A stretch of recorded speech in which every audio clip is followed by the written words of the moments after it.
Jordan Payne, welcome to Flocking Together. Hello, sir. Hello. Thanks for joining me here. It's good to see your face, and of course, we got to connect for a few minutes before we push record, but here we are together. Jordan, I know you from your work as an educator back at Genesis School, and then you have been on a wild, pretty amazing journey ever since then, starting your own organization. I don't want to share too much about it because I want you to be able to share. But would love to hear a little bit about who you are and what's the work you do in the world. All right. So I am Jordan. Right now, I am a student minister at a church. So I work with youth there. And I have started a nonprofit called Sprouting Minds. Technically, it's called Our Sprouting Minds Incorporated because the government wants you to have all these things in there. That's beside the point. Right, So, right. what I do at the church is basically I'm a mentor for youth. I go to their sporting events, I teach things like that. And with gardening, the simplest way to explain it is I go to different organizations that are working in youth's lives, whether it be a residential, whether it be a public school, whether it be a day treatment center, and I start gardens with them. But Hmm. the important thing about how we do the gardens is it's the students or the client's garden. It's not my garden anywhere I go. The garden can keep going after I'm gone. Hopefully, it keeps going after I'm gone. And Hmm. it belongs to those people that they serve. A lot of the work that I've done in trauma has been centered around giving a choice to a kid that has had their choices taken away. Hmm. And sometimes for providers, it's hard to get that concept in their head. So I've found a way to simplify it a little bit with plants. If Hmm. I have 20 different seeds, and instead of building a curriculum that says we're all going to plant tomatoes, I say, what do you want to plant? And Hmm. sometimes they say things that are outlandish and we can't do that, but we let them dream at least. So that's Hmm. kind of where I am in life right now, focusing on working with youth. I have been for the past 12 years. Hmm. So I'm loving it. Yeah. Well, good. I know you're an asset to these youth's lives, and I know when we met, you were still in that role. You were supporting youth again in that the educator experience, and we were both mentored by Mary Vicario and the Finding Hope work. And what I'm hearing you share a little bit is one of those resilience factors that we focus on. We know when you Yes. experience trauma, right? Your voice is taken away, your Yeah. power often is over you or taken away. And so, why gardening? What inspired you to pick that as kind of the organizing principle around your trauma informed work? Well, when I was doing social work, we had about 5 hours with the students a day. And that was the great part of the day, Hmm. where the kids were there. But then they leave and go home, and then we do our billing. And if the people who are watching this, if you don't Mm. know what that is, basically we have to tell the insurance companies or whatever, this is what we did with the kids for this many hours. This is how they reach progress toward their goals, blah, blah, blah, blah, blah. If you couldn't guess, it's boring. And I figured out a way to type my case notes and log them and send them in. And I was getting it done pretty fast. And this is after a couple years. This isn't my first year doing it. Hmm. And I got to a point where I was like, well, this is kind of boring. I still got another couple hours here.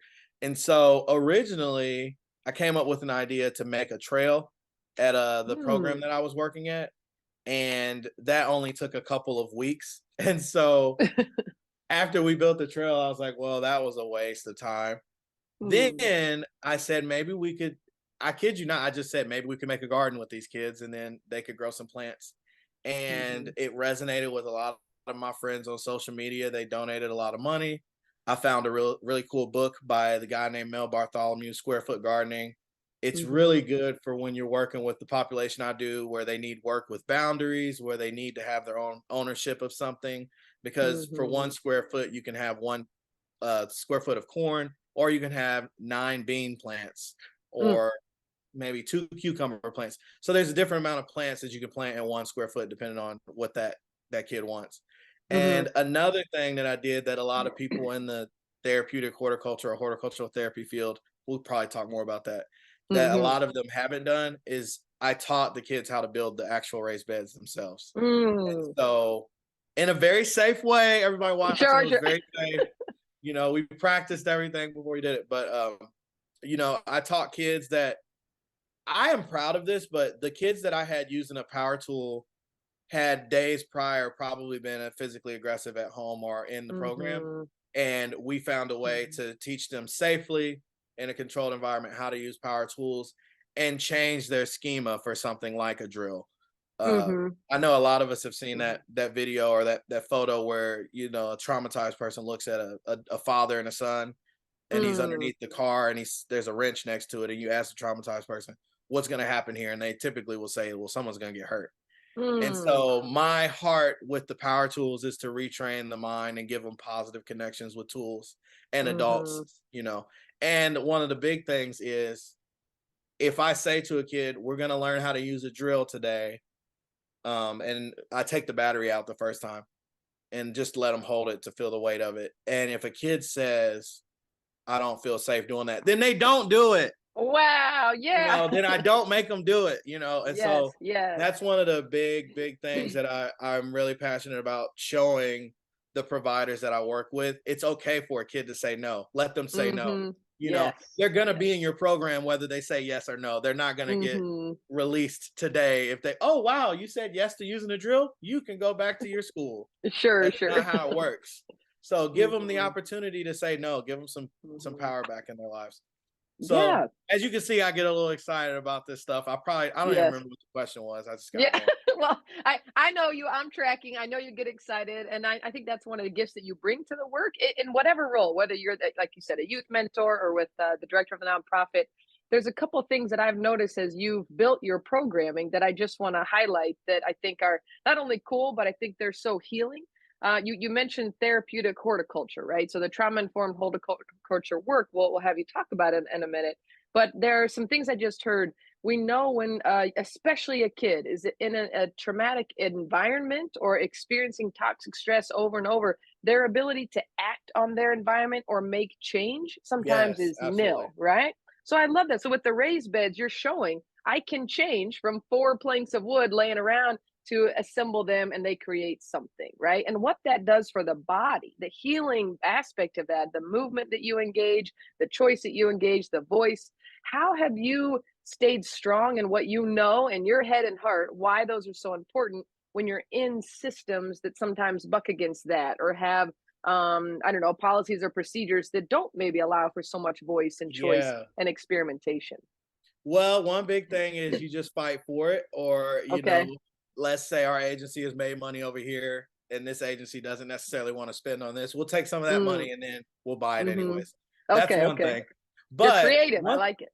Yeah, one thing I definitely use to keep me going is every time there's a kid in a placement or they're part of an organization that they just don't like their placement. They don't agree with it, they don't want to be there. Mm, One thing that we do is a check-in with the gardening group because it would be so easy for me, somebody who loves growing hot peppers and giant pumpkins and things, to come in and be like, "We're gardening today." And this mm-hmm. little girl just got her home visit denied and she doesn't get to Mm-hmm. see her family. And now goofy me comes in talking about pumpkins.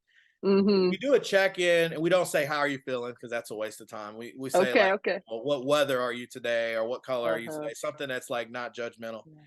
And every Mm, time I have a kid that can say how they truly feel and they're honest mm, with me, and then it kind of their day turns around, you can walk away and say, as rough as this person's life is right now, this was a positive moment for them, mhm, that they got mhm, to say how they felt.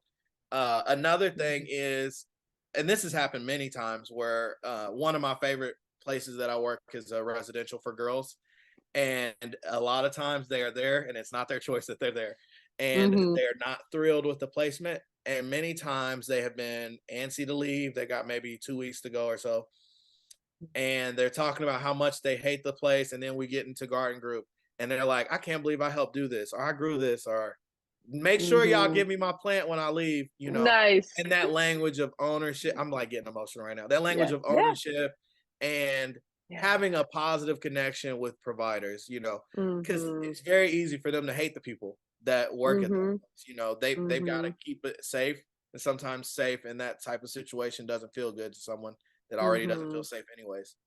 Um, mhm. I have a story. Yeah, love to hear it. One day I was leading a garden group, and there was a girl who was standing next to a fence, outside at the garden at this residential place, and a provider, one of the workers there, was having her own anxiety Mm, about the past where kids had run away or tried to climb the fence and things. Because I mhm. think it's important to name that before like trying to make this provider look bad. But she was For having her sure. own anxiety and feelings of not being safe. And so she said to this girl, "I need you to get away from the fence." Mm, So now let's freeze frame and then go to the little girl that's at the fence. mhm, And I just looked at her and she just was looking outside the fence and she ignored the provider for a couple seconds. mm, And I could see she wanted to be home. She wanted to be somewhere else. And um fortunately I had my intern with me that day. So the intern was able to connect with the girl and say, that must have been really hard to have to go away from that fence before you were mm, ready. mm, Um, mm, mm. Not saying she wasn't supposed to back away from the fence, Yeah. not belittling the provider, but moments like that where it's kind of in pre-marriage counseling, they call it a soft start, where you Mm, acknowledge what someone is experiencing before you mhm, try to correct it. What I learned from you guys is reflect, honor, connect. mhm, Wow, you mhm, must have been really feeling something when you were looking at that fence to respond the mhm, way that you did and not pay attention to that provider, or mhm, take that provider aside at the end and say, what was going on? Why did you feel so strongly that that kid needed to get away from mm, the fence? And so mhm. gardening, it's very sneaky. The gardening Yeah, is how yeah. we get their attention and how we get in, but it's really all of these tools for trauma informed care, for building resilience. That's the heart of what we do. Mhm. And those moments help me deal with all the moments of there's not enough money, there's not enough this, there's not Yeah. um I need the curriculum to look like this, and people making adjustments, whatever. I can deal Mhm, with all of that for that one moment where there's a kid that like, wait a minute, you're gonna let me say this? They say mhm, that, I'm like, you hear it, and the other adults in the room are like, they shouldn't be saying that, and you just let it mhm. ride for a minute, and usually they correct them themselves. They do. Yeah, sure. Well, I think what I'm hearing you say is we have to trust these young people to know themselves. We have to Yes. trust that if they could do better, they would do better, right? And Exactly. that it really, we are the antecedent. We are the people who, and I'm not trying to shame and blame the people in position of power, but our body language, our tone of voice, tone of voice, our ability to regulate ourselves so we come to the situation more grounded, that's going to have an impact on that young person. And Absolutely. yeah, I Yeah, also like how just you how you share, or show go ahead. up. Yeah. Did you show up in a place where you were regulated? Are you taking care of Mm, yourself as a provider? And mm-hmm, this is a mistake that I made once, where I was working with these girls, where she had said something really mean to me or something really rude, mm, and she was very surprised because I didn't get upset. And I think what I said is, you're allowed to feel that way. I respect your feelings. And nice. she Yeah. said, "Why aren't you getting mad at me?" And I said, and I shouldn't have said it this way, but I said, "Well, I get to leave here and go home. Mm, Like, your feelings being validated is more important than what I feel because you're in a rougher situation than me." She mm, didn't like that because she was already mad. And sure, she was, sure. "Oh, you trying to be funny because I got to stay here?" And I was like, Rubbing "Okay, it in. I could have said that better." But after Yeah. I said, "No, I'm very sorry. I didn't mean it," and then she calmed down. Mm-hmm. But I Mm, think it's so important to show providers we are the ones that are bearing this burden of having mm, to be regulated, because two unregulated people are not gonna get much done. And so, mm-hmm, and I'm not mm-hmm, like you just said, I don't want to blame anyone because it's a hard mm-hmm. job Yeah. taking on the weight of people's trauma each and every day. Yeah. That's a very hard job. That's why I love to see all these agencies giving more time off and investing more into self-care, Mm-hmm. because to do effective work that builds resilience, we have to be regulated as the providers. Yeah. That's so important. Amen. There's one thing that you shared about you love gardening, you love the process, you love the food, right? That's part of Yes, your yes. passion, but you don't like bulldoze or put your passion on someone else. You know it's a vehicle. You know Oh it's yeah, a really important, effective invitation, but you're able to show up and kind of ease people into trying something new or absolutely. experiencing that. How do you also engage? Like you said, your focus is on the providers as well, right? How do you engage the providers or the adults or the people in position of power to also try something new or engage in those resilience building skills alongside the youth that are the main focus of your curriculum?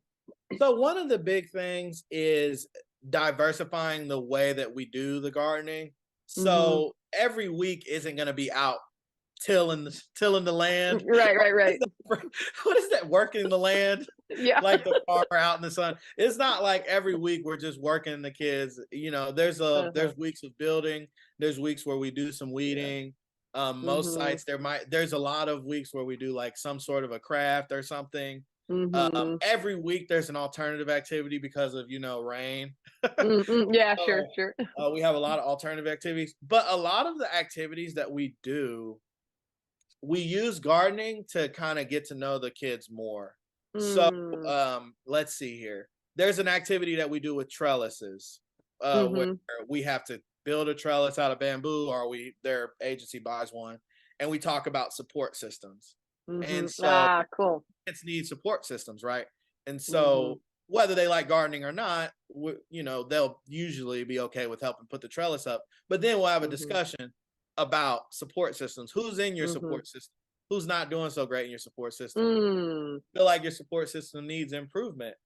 Does your support system have to be exclusively people? We have conversations like Mm. that because a lot of Nice. people say that they listen to music or they have pets or things like that that help Mhm. them when times are hard, and that's okay. uh, Mhm. Getting away from right answers is a big thing with me. But anyways, back to the Amen. question you Yes. asked. I Yeah, yeah. remember Okay. being flexible with an agency, saying we don't always have to build a raised bed. Maybe this is a temporary thing where we just want to plant one thing with your kids that they take home, or maybe this is a Mm. short-term summer thing. It doesn't Mhm. always have to be building a garden, Mhm. but there is always some aspect of gardening, Mhm. and there's always some aspect that's personalized to the participant. And I Mhm. think a lot of agencies, that's where they buy in, Mm. and I've had a kid that didn't want to grow anything. And it was because they had been moved from agency to agency and their heart Mm. couldn't take starting, Yeah. even though their placement was going to Wow. be probably 6 months at this place. Mhm. Their heart, their experience, their truth, not mine, told them I might only be here 1 week. And Mhm. I think a lot of us providers, a lot of us in the social work area need to be more conscious of that. As exciting and as Mm. good conscience you have, as much money as you have to spend on this project, as Mm. the values and ideas you have for it, they might be gone next week. Mm. And if they Yeah, tell yeah. you, if this kid tells you, I might be gone next week, or my social worker doesn't listen to me, or, if Mhm. they tell you these things, believe them. What do you have to Mm. lose? You Mm. know, Yeah. what do we have to lose trusting a person that has been traumatized over and over again? Mhm. Yeah, and So so much to gain, right? To have one person believe them in their experience just for that moment can be incredibly healing and can change the dynamic or the trajectory of the next experience that they have. well, and So, what you build with someone, you trust them, trust. mm. Yes, And so exactly. Yes. I've had girls that have outright lied right to my face. Mm, And I said, mhm. wow, that's really, I probably told you the story before, but Mm. I had a girl who said, my crackhead caseworker ain't letting me go home to visit my mom. You did, And yeah. I said, man, I would hate it if my caseworker was smoking crack all the time. And she just lost it. And this was Yeah. a girl that was like, if I said the wrong thing, she was going to be flipping tables and it was going to be. Yeah. And when I Mhm. said that, you could see her face. It like, if you ever heard the Mm. phrase, her face cracked. She Yeah, just, yeah, yeah. she's like, Mr. Jordan, my caseworker don't do crack. You know that. And I said, oh, well, I'm sorry. That's what you said. I wanted to respect what you were saying. And then she talked to me about what Yes. was going on. And then she participated in the garden group. Yes. Yes. So So just trust them. Build a trusting positive people, relationship yeah. with them. Well, and you don't only build those positive relationships with the youth. I know that you model what you're doing for the professionals in this scenario, and then I also know you take time afterwards to kind of tell them how the sausage was made or whatever, right? Yes, Yeah, a that lot of what we is one of do, the people don't big understand. Yeah, things. I go ahead. Yeah. I spend a lot of time because I know that some of my groups, when they don't go the way they were planned, or we spend more time on one thing and the other, there's providers that are looking like, what in the world was that? Yeah, And yeah, yeah. so I will typically afterwards say, hey, this is the reason why I did this, because this child needs Mhm. this, or Mhm. I'm working on this. And if I have a kid that's choosing to sleep or choosing to sit Mm. way on the other side of the room this week, what I know Mhm. as someone who's been doing this for the past 3 or 4 Mm. years, 3 weeks from now, because I let them sit over there, now they're going to sit with us because they chose. Mhm. Yes, And you've amen. never seen something more powerful than a kid that's participating in your group because they're choosing to. Mhm. Yes, yes. Ah, I have chills even just thinking about it. And I know that's a lot of work for you, right? It's a lot of work to manage everything in the room, but you've also built an amazing curriculum that I think supports you in that. You have something to point back to. You have research, you have your Yeah. own study and your own learning to point back. So we know you have that kind of academic or theoretical orientation. What's your why though? What like gets you up in the morning to and not just as a youth minister, not just as with our sprouting minds. You're also a new father, right? So Yeah, you're bringing yeah. a lot of this energy. What's your why? What's your guiding Um, light around all my this? why is honestly a lot of my own childhood trauma, and Mm, knowing how important it is for a person in that 12 to 19-year-old range, mm-hmm, really any age, but I just know for me, there was someone that was safe and healthy that came along for me in that range, and it really helped my life a mm, lot. wow. Yeah. Um, and I remember you came to a training when I was at Child Focus, and there was a moment where something was said, and I think it was probably Reflect, Honor, Connect, that strategy that we use. And I thought back to when I was a kid that was going actively through trauma, involved in the 241 kids and all that stuff, potentially Mm-hmm, removed from my home. All those mm, things was going on. And I thought if I would have said something to someone that was a little off or rude, and they would have used this tool, mm, it would have worked. mm. Wow. And that is my why. Knowing the big thing that stresses out therapists, counselors, all these people is like, how can we help this kid? How can Mm-hmm, we do the best for them now? And when you see something that works, now granted, it takes patience, it's mm-hmm, not quick, but when you see something that works and you know personally that it would have worked for you, mm. that is my why every Wow. day. And Yeah. to get a little personal, my mom Mm-hmm, has passed. My mom's no longer with me. mm-hmm, And mm-hmm, I remember going through this training, talking about unconditional positive regard in the training, talking about Reflect, Honor, Connect. And I had had a lot of issues with my mom growing up, just a really rough mm-hmm. past. And I went through this training and I implemented it in my relationship with my mom. Wow. And Yeah. this was 6 months before she died. Now, I didn't know it was 6 months before she died at the time, Mm-hmm, but mm-hmm, it was. And then there was a garden at the place that I was working at the time, and I was really proud of it because I had started it with that agency, and it looked really good. I'm not gonna lie. And mm-hmm, so I got to take my mom out to that garden, and she got to see it, and we had a mm-hmm, really positive moment together. And obviously, she's gone now, and mm-hmm. if it had not been for these skills, I would not have that Mm. moment with my mom. And Wow. so Yeah. I have that now forever. Like no one can take that from me. Right. Yeah. And so I would say my why is knowing that people need those moments, Mhm. and we can help them get to those moments by using these skills. Mhm. Just by your way of being. I think I want to shout out Mary Vicario. That's where I learned Reflect, Honor, Connect. But when I learned that and then I started to talk about it as well, I understood it's not about what we're doing, it's how we're being that can really change not only someone else's life but our life as well. Like you said, when we embody these practices and we use them in our own lives. So Absolutely. I love that you shared that story, and your mom was on my mind, especially lately with the birth of your daughter. So I'm Yes, sure she that's looks been like yeah. Oh, really? yeah, Wow. she got a round That's face and awesome. a little bit lighter skin. Beautiful. Yeah. Well, I'm happy for you being on all these journeys, and I know where to find you, but I'm very curious if you could share where if people want to bring our sprouting minds to their organization, to their church, or their school. How do they get in touch with you, and what's that process look like to get started? Yeah. So we are still doing about 3 to 4 sites per year. Hmm. We're almost full for this year, Okay, actually. okay. Um, but So I we're the think waiting I think we list. have we might have room for one more. We might have room for one more. Okay. It's kind of like Lay's potato chips. Okay, just one more. Okay, nice. So basically, you can go to our website, and our website talks all about what we do. And there's multiple places where you can reach out on the website. And will you put over the screen what the website Sure. is? Yeah, yeah. I'll put a link in our newsletter. Okay, I was like, do I need Yeah. to spell it out? Yeah. So you can do that. I'm willing to give my phone number out if people want to reach out. And then my email too. You can put all that in my Yeah, email. I'll link it all. Sure.